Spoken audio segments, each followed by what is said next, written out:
Alright, ladies and gentlemen, welcome. I know I've been talking about this for a long time, but it's finally here.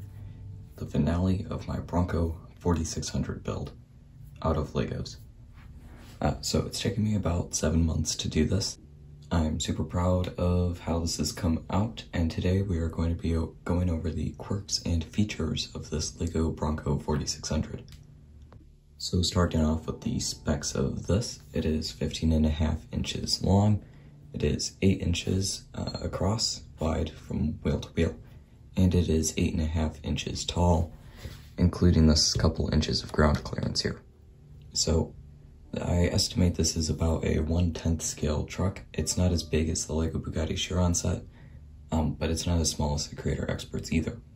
Now I also want to mention that there are no fenders here. I just can't get the pieces, and I was really excited to get this video out. Also, just to show you how big this is, here it is in compared to a regular minifigure. So in terms of styling, I did base this off of the Bronco 4600, which is a specialized prototype Bronco that Ford developed to race in Baja. I think that the livery looks much cooler.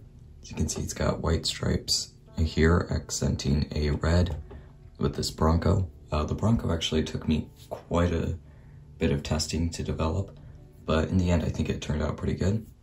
And then it eventually fades into a black over here with the blue bars on the top. Alright, now let's get into the features of the Bronco.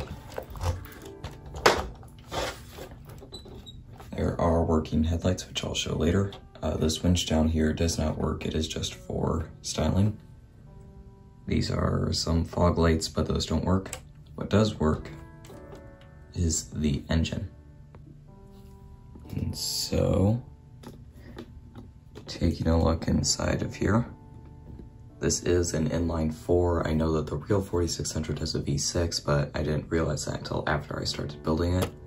So there is an inline 4 with 4 cylinders down there. It does function, as I'll show you in a minute. And just some details like piping and stability cages. You can see a little bit of the suspension down there too.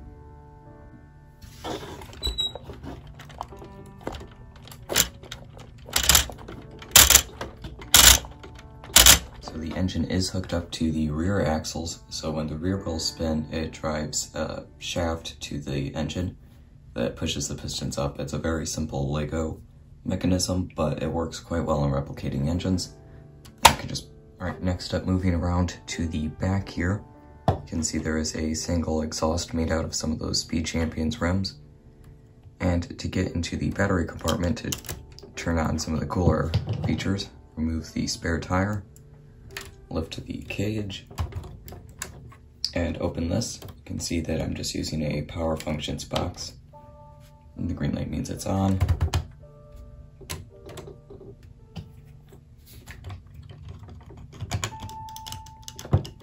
And there we go.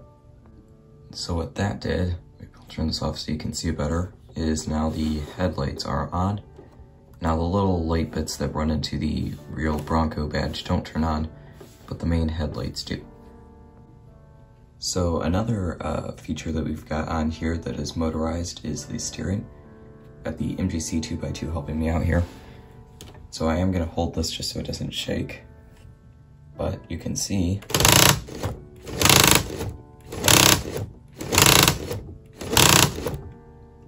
it steers, and it's all controlled with a little lever back here.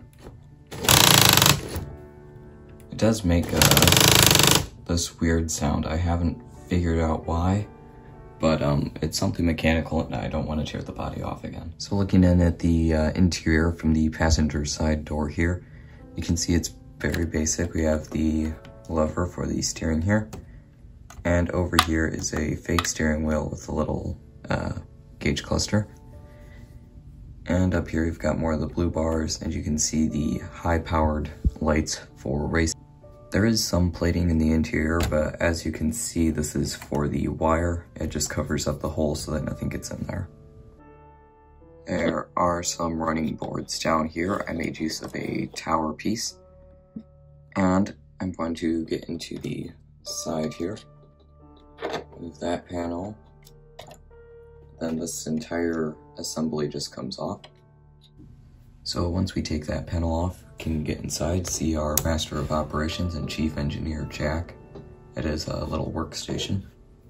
Then we get inside, you can see this red bit with the axle back here, and that is what's hooking up the rear axle to the engine in the front to move the pistons.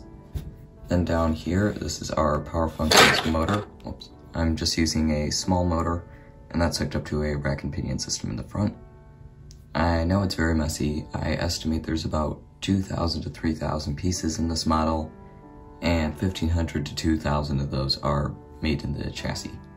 So yeah guys, there is my Lego Bronco 4600. I'm gonna leave you with some closing pictures and shots of it. Now Lego is coming out with their own Bronco. It's the Lego Bronco R, I believe, which is another prototype Baja racer, Ford made. But that is just going to be a Speed Champion set. It's going to be much smaller, but I do intend on picking it up to go with the big Bronco here. And it also sounds like they're going to be coming out with an F-150 Raptor at about the same size as this. So that should be pretty interesting to see and to compare it with my Bronco. So this has been a lot of fun. I'm super proud of this project. I hope you guys enjoyed it too. So see you later and have a good day.